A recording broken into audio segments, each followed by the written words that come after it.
They say, way to man's heart is through his stomach.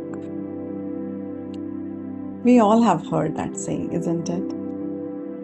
And we all love to ensure that our kitchen becomes the space from where we show our love to our loved ones. It could be managed through us, it could be made by us. That doesn't matter, but we all intend to do that. Listen to this episode to understand how it could be suffocating to your loved ones. Intrigued? Namaste, goddesses. Welcome to another episode of Planet Aphrodite with Meenal. And today I'm going to share a story with you which recently happened with me. So I was invited to my friend's place, and it was a wonderful idea because we have been meaning to meet each other for a very, very long time now. And in that, I was served wonderful food, and I had made it very clear prior that, I'm a vegan and I do not take gluten. And as luck would have it, I had something which had dairy in it. And as my body system currently is, my body just rejects food that is not good for it. So I face a lot of stomach issues and other issues. So let's not discuss that. The point is, we are so well-meaning when we serve others. It was made with love and it was served with love. Are you thinking in the interest of that person, or are you thinking in interest of you? Are you serving because you think the person is hungry? Or are you serving that you think because the person may like your food? Or are you thinking that the person will be famished or undernourished if they go by their own diet choices, or if they say no to junk? The whole idea of mixing food with love is so catastrophic. I mean, it is very painful for the society in general. So let's break it down. What happens? What happens is, we ensure through us or through maids or cooks or whatever service that you have, that we get good food. Then when you are serving it to your loved ones, what is happening in your head? Are you just allowing them to have it as much as they want or as little as they want? As little as they want is more crucial. And are you allowing them to make their own food choices? Now, within the certain limits, it could be healthy or unhealthy. So being the parent or being the well-wisher of the person, you can let them know that, of course, you cannot have pizza nights every night. And when you think about, again, that was quantity, then comes the kind of food a person wants to eat. How supportive you are in that.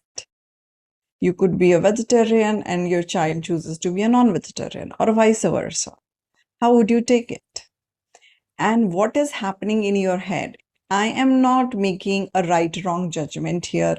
What I am asking you to explore is, what are you thinking? Where is this love and food mixture coming from? Is it coming from the space of uh, sufficiency, like we have enough, please have more food? Or we have a lot of variety, please have more food? Or is it coming from a space that I love to eat you more food, like I love when you eat more food?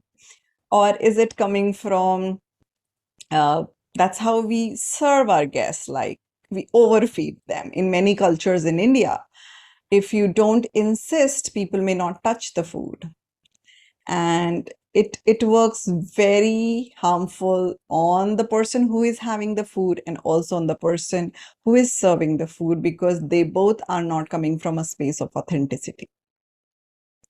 So look around at every meal. How are you allowing others to have that food? And are you trying to make others eat like you? Like, I'm a vegan and people around me are not vegan. And I don't insist. Only the people who are interested in vegan and gluten-free options, I help them with. But if you're around me and even if you eat a non-vegetarian, it doesn't harm me, bother me, or whatever, because that's your food choice. I mean, now I have reached that state. And so what is it that you are allowing other person as a dietary choice to have? And do you equate food with love? So if you love me, you have to have this food. If you love me, you have to have one extra drink. If you love me, you have to eat this, try this, eat more. That is not love. You're not being a real well-wisher to that person. You're not being a really loving person to that person. Though it may not make sense to some of you, because in our society, it is so deeply rooted that we overfeed others or overstuff others or overserve others. And we are so guilty when we go to parties and overeat. That comes again from the society that you have to taste as much as you taste or as much as you want to try. I have been to huge buffets and just had fruits or just had salads. Or maybe I was fasting. Once I was fasting, I just had air. So what is it that you're choosing to have? And keep relooking this thing this whole week. How others in your space eat? Do they eat well? Do they eat on time? Do they eat what is good for them? Do they eat as per their desires? Or do you insist or force them or coerce them? So stay with this awareness this week, that is your love suffocating the other person through food? It's very easy to suffocate others through our decisions and our scripting as per culture, as per society, about overfeeding others. So let's break that. And it starts with you. You can break that cycle. And let us eat healthy and let us support others who want to eat healthy. And by being that example, let us encourage health and fitness around us. We don't have to preach about it. Only thing you have to do is just do it. Others will follow. And when they are ready, they will come to you. Then you can guide them. And with this, let me remind you, increase the dose of self-love, because self-love can cause miracles. And keep loving yourself, keep blessing yourself, keep blessing your food, keep blessing the food of your loved ones. See you next week on another episode of Planet Aphrodite with Meenal. Thank you. Namaste.